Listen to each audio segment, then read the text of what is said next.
Hello and welcome to our SENDIASS Webinar series. My name is Jasmine Dace and today I'm going to be talking to you about education, health and care needs assessments. So what is an EHC needs assessment? Well, it is a detailed exploration to find out what your child's special educational needs are and what provision should be put into place to meet them. So it can also be called Education, Health and Care Needs Assessment, EHCNA, these are always to just abbreviate it, but that's essentially what it is. It is also the step before an EHC plan. Again, the way to abbreviate this is an EHCP, or sometimes it's simply just known as a plan. It's important to note that an EHC needs assessment doesn't always lead to a plan being written, so that outcome is not always guaranteed. Now that we've identified what an EHC assessment is and that an EHCP is a potential outcome of that assessment, let's now look at what is an EHCP. So first off, it's worth recognising that most children and young people with SEN will have all their needs met from the resources and arrangements available in early years settings, mainstream schools and colleges. So various educational placements. This could be in the form of the graduated approach of SEND support, which is detailed in the SEND Code of Practice. Outside professionals might be involved in developing approaches and practices and supporting teachers in developing support. However, some children with SEN may need more support than would be ordinarily available at this SEND support level. So these pupils then go on to receive support through an EHCP. So what actually is an EHCP? So an EHCP is a legal document that describes a child or young person's special educational, health and social care needs, and it details the support that is required to meet those needs and how that support will enable the child or young person to achieve set outcomes and realise their aspirations. So in other words, an EHCP is a document that contains all the needs of the child, so the things they find difficult and need help with, and then it details what provision is needed to meet those needs. So what kind of therapies or teaching approaches need to be done to support those needs. And lastly, goals. So in EHCP terms, it's referred to as outcomes, but this is all about what are you looking to achieve through this provision. How is this going to help the child, and what you're looking to get out of it. So those are the 3 points to remember, is that it's all about needs, support, and what they're going to achieve.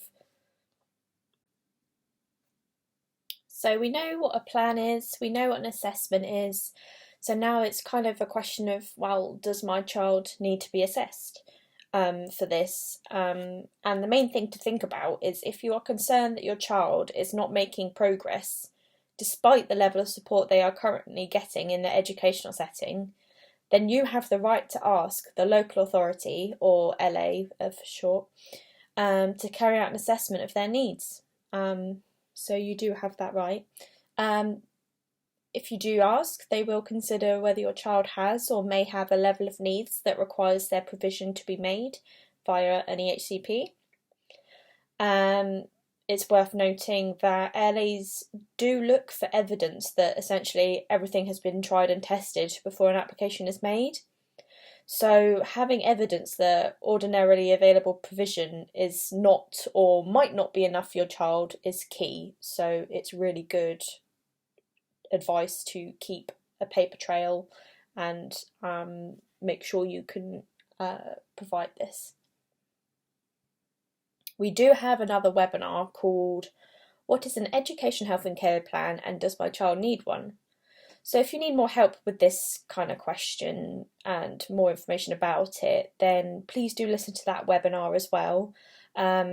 because in this talk I'll be focusing more on what the assessment process itself is. So let's move on. So the legal test for securing an assessment is actually a really low threshold.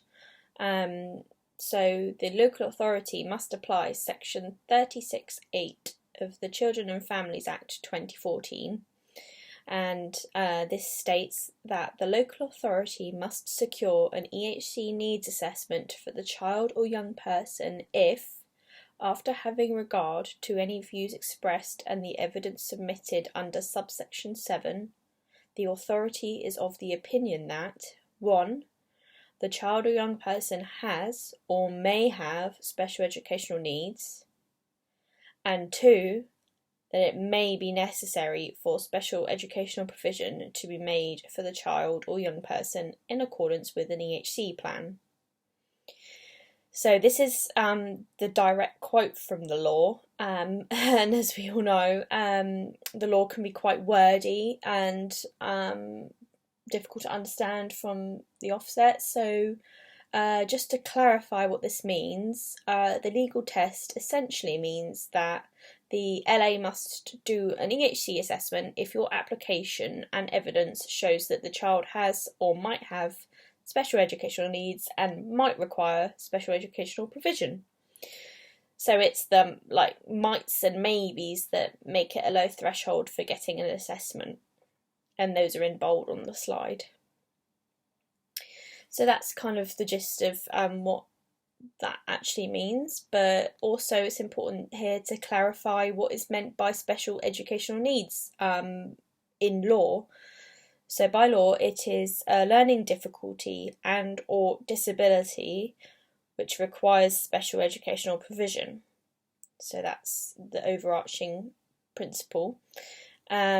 But specifically, this means that the child has significantly greater difficulty learning than others of the same age, and or they have a physical or mental impairment which has a substantial long-term adverse effect on them carrying out day-to-day activities. So again, there's a lot to think about there, but that's the general gist of what kind of things to be looking for in special educational needs. So if your child has or might have these kinds of difficulties and they might need further support and funding, then they could be eligible for an EHC needs assessment by law. So that's just to briefly go over what all that means. But in your application or appeal or whatever part of the process you're in or going to be in, then it's really important and key to remember this extract from the Children and Families Act, which is statutory law. Now on to the EHC assessment process timeline. So here you can see the form which the process should take, providing that there are no delays. The whole process from start to finish must be completed within 20 weeks. And just as an overview, and provided that all things run smoothly,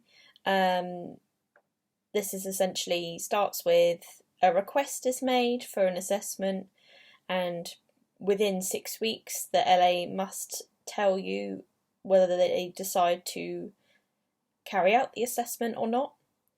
And provided that they do, then by 16 weeks the LA must finish the assessment and tell you if they think your child needs an EHCP. So if they decide that your child does not need an EHCP, they might suggest particular help and strategies that they can get with ordinarily available provision.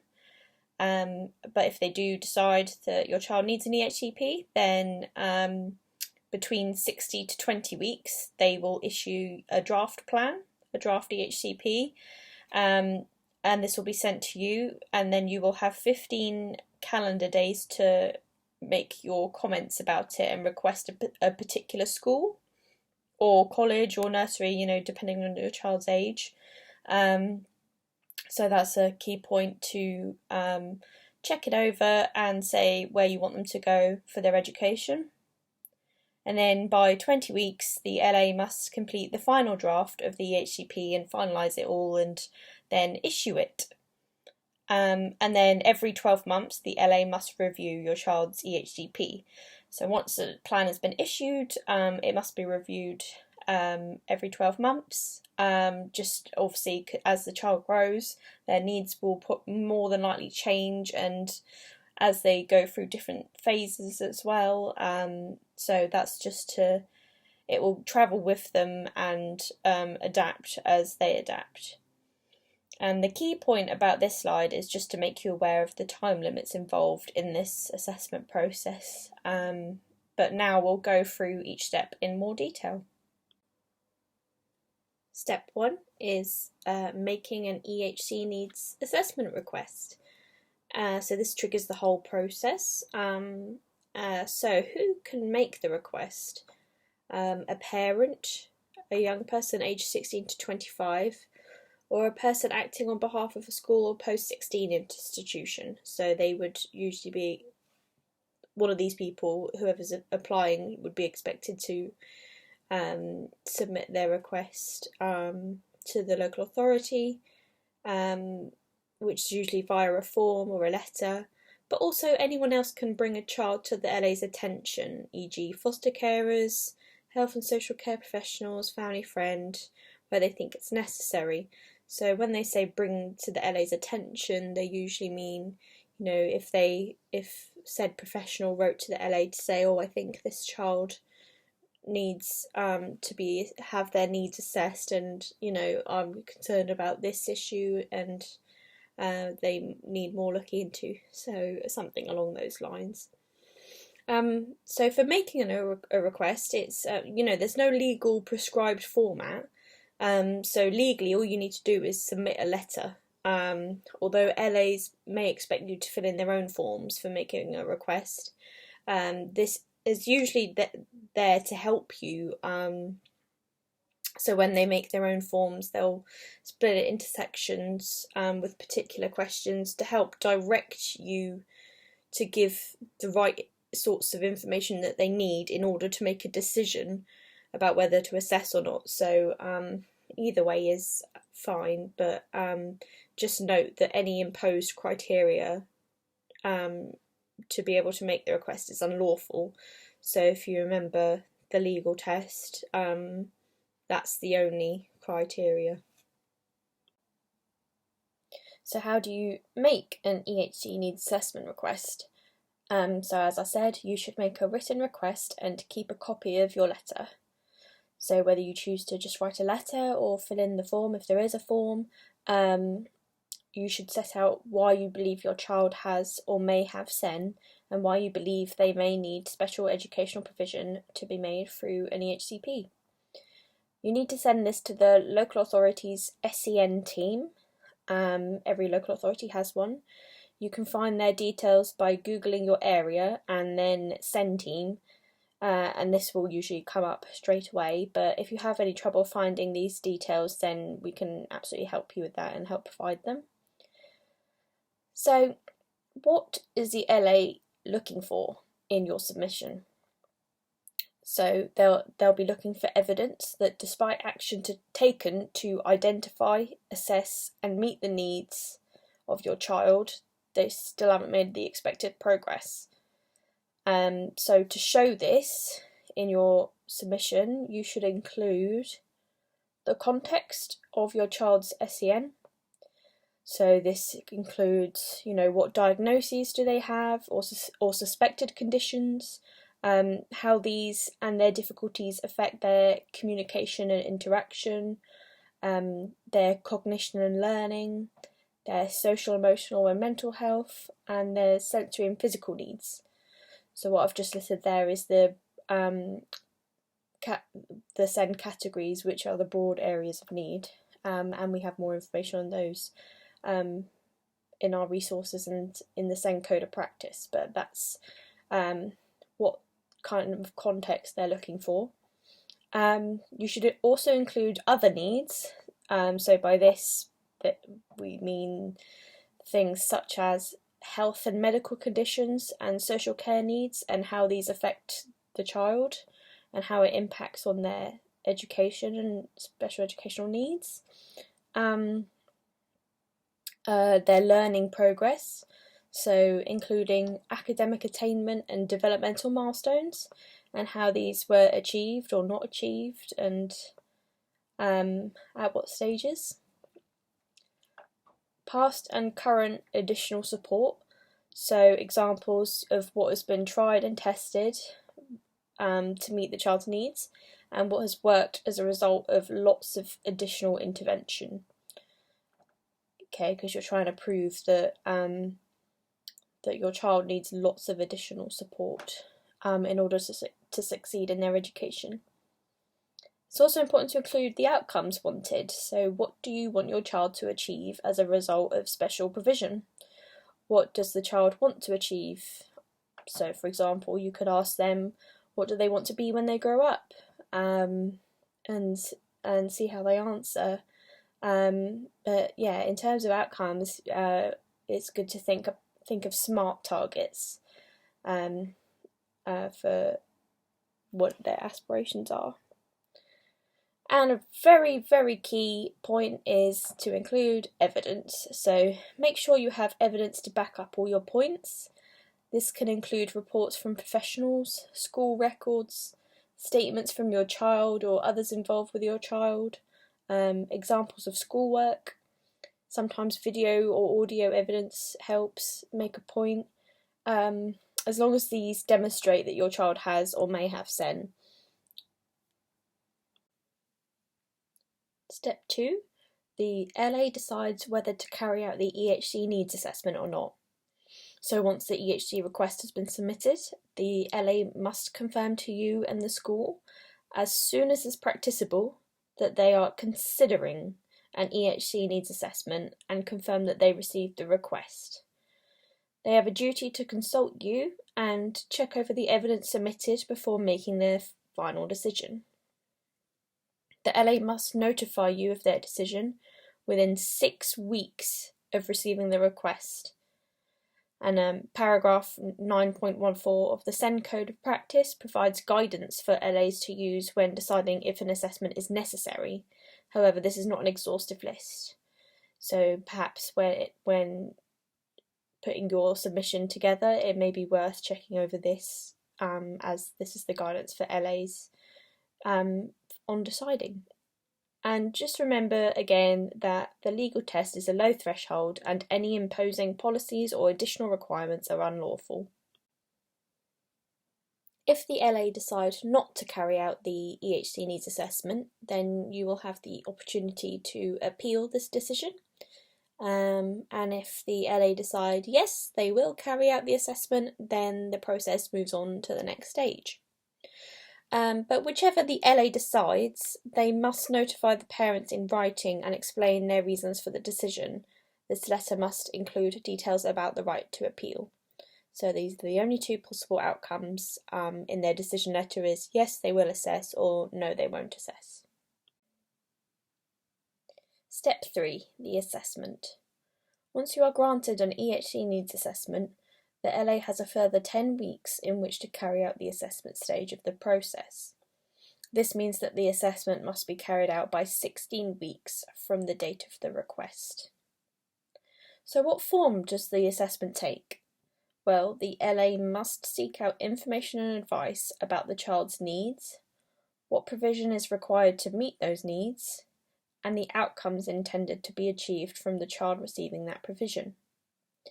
This goes back to when we looked at what an EHC plan is, that it contains the child's needs, provision, and outcomes. This is informed by the information collected at this assessment stage. The LA must seek this information and advice from the child's parent or young person, the education provider, healthcare professionals, an educational psychologist, social care service, anyone else the LA thinks is appropriate, and any person reasonably requested by the parent or young person. If the young person is in Year 9 or above, then advice must be sought in relation to provision for preparation for adulthood. The LA must supply copies of the evidence to the person from whom advice is being sought, including any representations made by the parent or young person, and any evidence submitted by or at the request of the parent or young person. So this means that if you disagree with any parts of the information, or you feel that there's something missing from it, then you can request that this is reviewed by the person providing the information. The LA must not seek advice if it has previously been provided and all parties are satisfied that it is sufficient for the assessment. So this might include some of the evidence submitted in your EHC request at the beginning. It's really key to know how you can be involved during the assessment stage. The LA has a legal duty to ensure the parent and child or young person are included in this stage and supported to be able to participate in decisions. So, for example, this might include making arrangements for parents who have additional needs themselves or whose first language isn't English, or any other such arrangements. By law, the final EHCP must describe the needs and support your child must receive in enough detail so that the reader can clearly tell what must be delivered, how often, how long for, and by whom. This detail is referred to as specificity. Therefore, all evidence must be clear, accessible, and specific. In light of this, here are some points to consider before confirming that you are satisfied with a statement or professional report during the assessment. So you could think about how recent was the information obtained? Does it appropriately address outcomes? Is it sufficiently detailed about all your child's needs? Is it quantifiable and specific about provision that's required to meet all of those needs? So by this we mean, so does it include those 4 requirements? So does it say what provision, how often, how long, and by who? And a really good tip is to watch out for woolly phrases in the recommendations, such as the child will have access to, or opportunities for, or input from, or they may benefit from, etc. Because this is the kind of language that does not comply with specificity. It's just too vague. Once the assessment is completed, you move on to step 4, in which there are only 2 possible outcomes from the EHC needs assessment. This is whether the LA decides to issue an EHC plan and sends you a draft, or the LA decides not to issue an EHCP. If the LA decides not to issue an EHCP, a notification letter will be sent to the parent or young person explaining the reasons why, and opening the right to appeal. The legal test for being issued an EHCP following assessment is whether it is necessary for special educational provision to be made in accordance with an EHCP. This essentially means whether the information gathered from assessment defines that special provision is needed above and beyond ordinarily available provision. How can you be involved at this stage? Well, if the LA decides not to issue an EHCP, as I said before, you can appeal this decision, and I'll talk more about that option later. But once a draft plan has been received, you will have 15 calendar days in which to make representations about the content of the draft plan, and to request that a particular school or other educational setting be named in the plan. This means if there is anything you disagree with in the plan or you believe there is missing information, you can bring this to the LA's attention before the EHCP is finalised, and you can ask them to consider changing it. You also have the right within this time to require the LA to arrange a meeting to discuss the draft plan, although you don't have to. It is important to understand what the contents of an EHCP must include. There is no legally prescribed document or format, so an EHCP will look different in each local authority, although they must clearly contain certain sections. On this slide, you can see what sections are legally required in an EHCP. Section A is basically an introduction, which includes the relevant history and a summary of how to communicate with the child or young person and engage them in decision making. This should reflect the other sections and has no legal effect. Section B, this details the child or young person's SEN. All educational difficulties are identified, and each need should be numbered in turn so that they can be individually matched with provision. Section C lists any healthcare needs that relate to the child or young person's learning or SEN. Section D lists any social care needs that also relate to their learning or SEN. These are clearly identified via a social care assessment during the statutory assessment process. Section E identifies the outcomes, which are the intended benefit or difference made as a result of the intervention. These should be personal and SMART. In case you're not familiar, SMART stands for specific, measurable, attainable, relevant, and time-based. Each outcome needs to be matched with a provision for each need. Section F details the provision that will be secured. A provision must be identified for every individual need, and as previously mentioned during the information gathering part of the process, this section must conform with specificity. So the type of provision, how many hours per week, the frequency, and by whom, and with what level of expertise. This section must also include certain therapies if they educate or train the child, for example, speech and language therapy or occupational therapy. It is important in this section because it places a legal duty on the LA to secure. Section G states the healthcare provision reasonably required by the child or young person's disability or learning difficulty which results in their SEN. This provision must be agreed by the responsible commissioning body. Section H states the social care provision required by the child or young person under the Chronically Sick and Disabled Persons Act 1970, i.e. their social care assessment, and their disability or learning difficulty which results in their SEN. Section I is left blank in the draft EHCP for the parent or young person to name their preferred educational setting.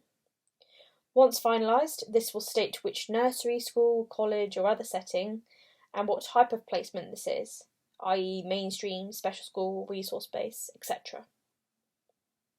Section J identifies the finances if requested.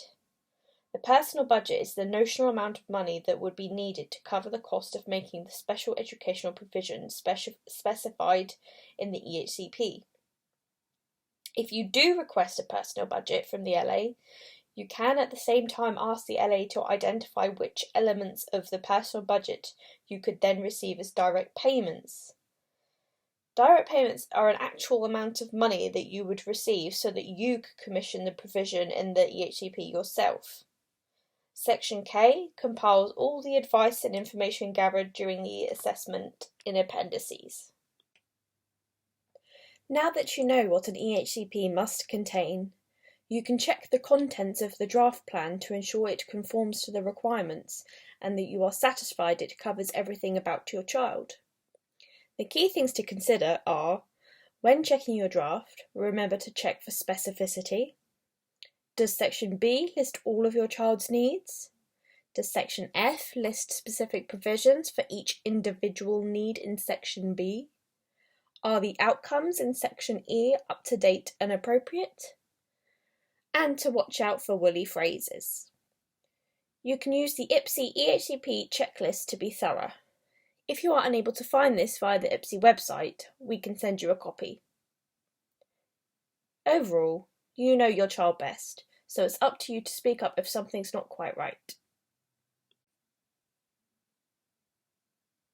Now on to choosing a school to be named in the EHCP. You may want your child to continue in the setting they are currently enrolled at, or you may want them to attend a different placement, or they might be at phase transfer. Choosing a school can be a difficult decision to make, And although SENDIASS cannot recommend particular settings, we can give you the tools to help decide for yourself.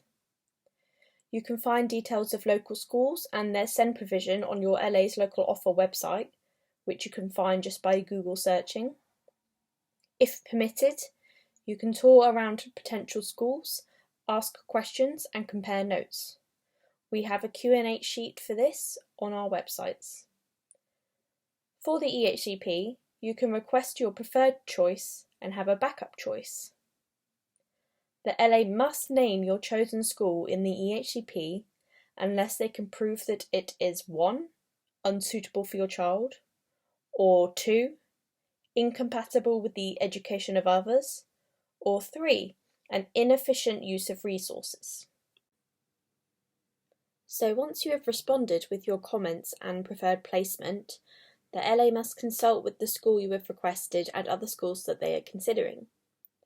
Following these discussions, the process moves on to step 5, where a final EHCP is issued, with the necessary changes from the draft and a school is named in the plan.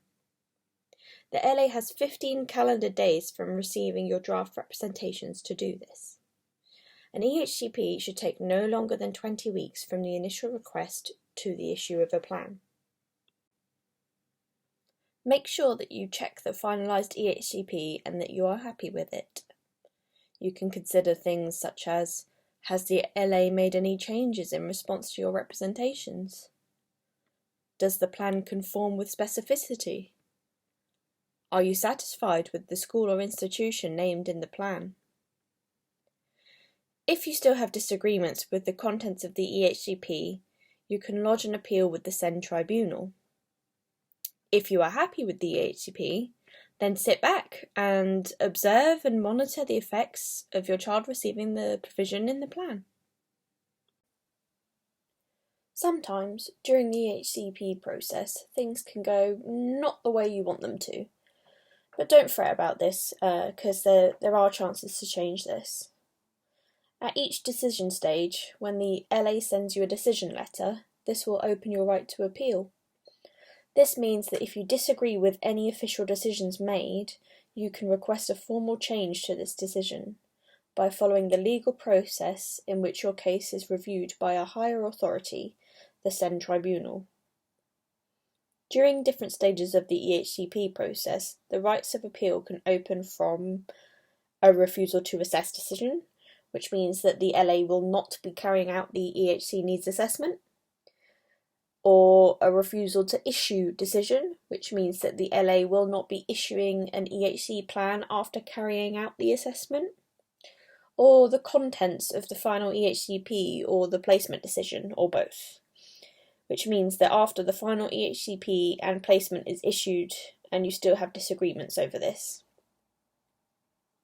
The LA will have based their decisions on the information that was collected. So if you feel that something has been overlooked or you have missing evidence, you may need to find more in order to back up your argument that this decision should be overturned.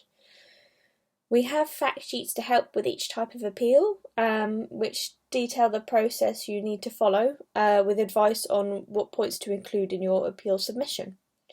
You can contact us to request these, or you can find them on our websites under fact sheets.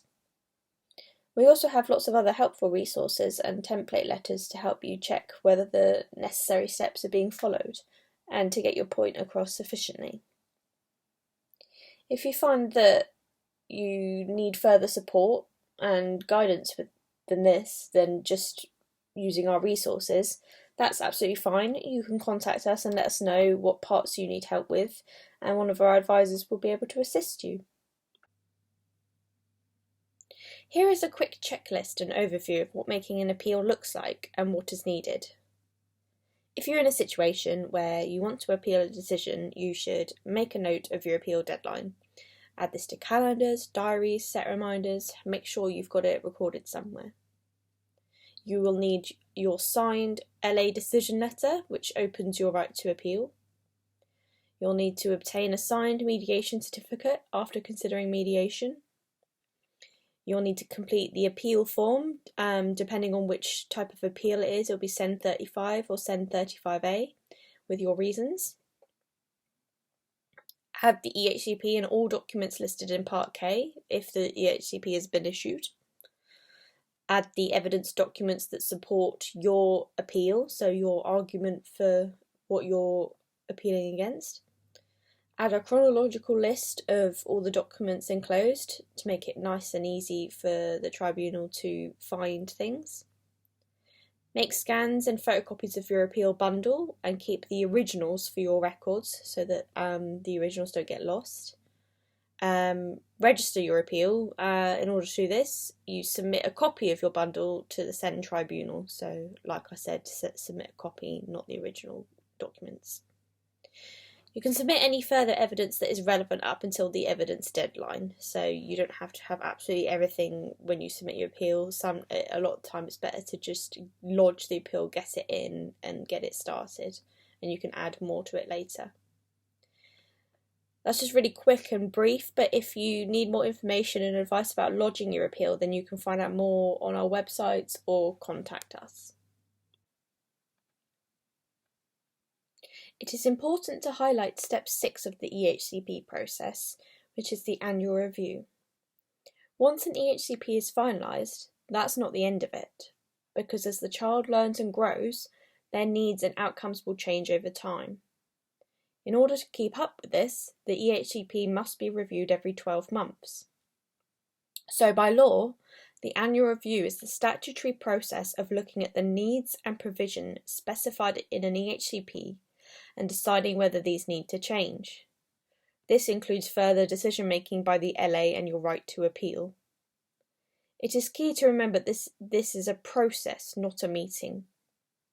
The first review of the EHCP must be held within 12 months of the EHCP being finalised. Subsequent reviews must be held within 12 months of the previous review. We have another webinar in our series which is all about annual reviews, so please do go to our websites and listen to this to find out more. The earlier you can be prepared and informed about the annual review and what this entails, the better. Because during the review, you will be asked to give your views, so you should take the time to consider and monitor how things are going ahead of this, such as what progress has your child made towards the outcomes in their plan? If your child has not made progress in some areas, what do you think needs to change? Are new strategies of support needed, or perhaps some new advice? Is the learning setting still appropriate? Have there been any new assessments or observations? Have any new needs been identified? Have any of the outcomes been achieved?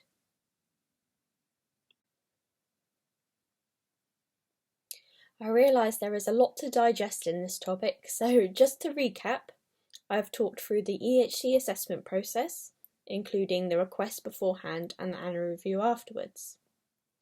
You can find out more information about EHC assessments and plans by reading the relevant legislation which is mentioned on the slide, browsing all about EHCP's section on our SENDIASS websites, browsing your local authority's local offer, which I've mentioned previously, going to the EHCP website and their resources. You can also find out more from other organisations such as Contact and the Council for Disabled Children. And that brings us to the end of our webinar. So thank you so much for listening, and I'll just talk quickly a little bit about who we actually are, if you're not too sure. So we work under the umbrella of services provided by the Rose Road Association, which is a charity for children and young adults with disabilities. And we are commissioned to provide a SENDIASS service in Southampton, Portsmouth and West Berkshire.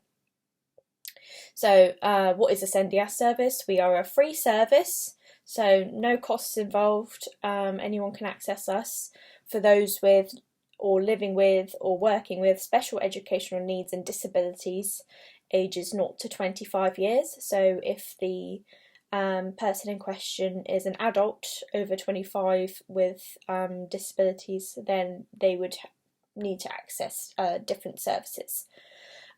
We provide information established by SEND law, local knowledge and signposting, and all our staff have received SEND legal training provided by EHCP. So just so you know what training we've had, to know, so that you know that we know what we're talking about. We also provide impartial advice about what steps to take in the areas of education, health and social care, and confidential individualised support to empower families to exercise their rights and use the information we give and tools we give them. But so that's a brief description, but to find out more about us, please do visit our websites. They're on the screen in front of you. If you wish to receive support from us and make a referral, all you need to do is contact your local service using the details on this slide. And if you're not in one of our areas, then you can seek the same level of support by Googling SENDIASS and your local authority area, and you should find out who your service is. So thank you so much again for listening, and hope to see you soon. Thank you.